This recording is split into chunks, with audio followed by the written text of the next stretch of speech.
Ayan po mga ka-brother, so yung tinatawag po lang kapis-kapis. Yan po, bali yun, nilaga na po. Okay.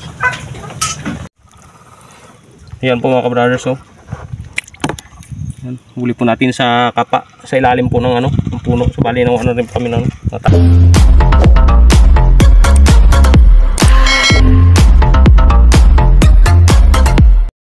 Hello po mga ka-brothers, isang magandang umaga po sa inyong lahat.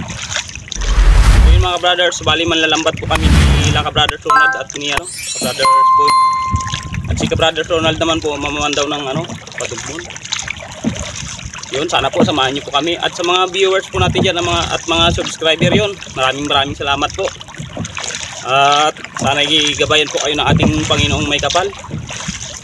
At ilayo sa anumang karamdaman.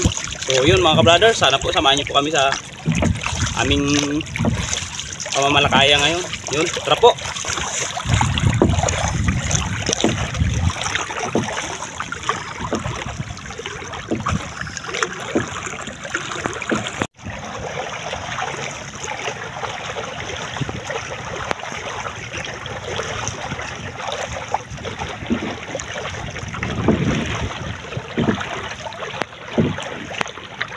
So yun mga ka-brothers, so bali bababa na po si Brother Ronald. Bali dito lang po siya magpapandaw. Ito, yung gilid po ng baklad na yan. Yun, kami naman po, papasok po kami doon sa dulo. Doon pa, yun.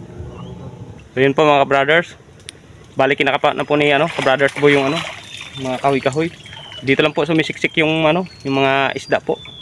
So bali galing po kami doon sa kabila kanina. Napakalakas po ng agos kaya lumabas po kami. Sinubukan po namin itong mga kahoy po na to. Yan. Lumipat na po kami dito ni Brothers Boy, gawa po ng marami pong niknik doon sa inarihan po namin kanina. Yan po. Ito po yung huli namin sa kapa kanina.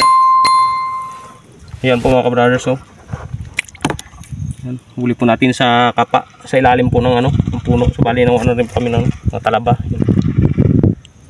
Doon po sa gilid po na yan, yan po namin kinapa itong isda. Yan. Dinatak na po namin lambat. Ang huli po ay sa maral. Yan po. Sa maral. Tsaka yung talakitok po. Yan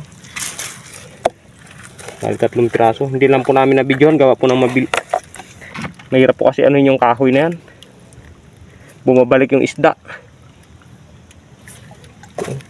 Nangagat sa maral. Wala yata yung mga agat Ito. Yan po, mga agat.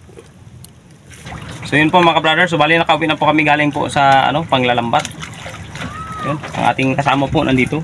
Yan po, si Brothers Boy nagluluto. So at ito po ang ating mga huli mga brothers. Ito po mga ka-brothers yung huli po natin dito kanina sa lambat po. Yan po. At ang huli naman po ni ka-brothers Ronald. So yun po mga ka-brothers, ang huli ni ka-brothers Ronald. Yan po. At mayroon pang 3 pirasong sugpo at mga alimasag at isang piraso pong alimango. Ayos po. Yan, sugpo.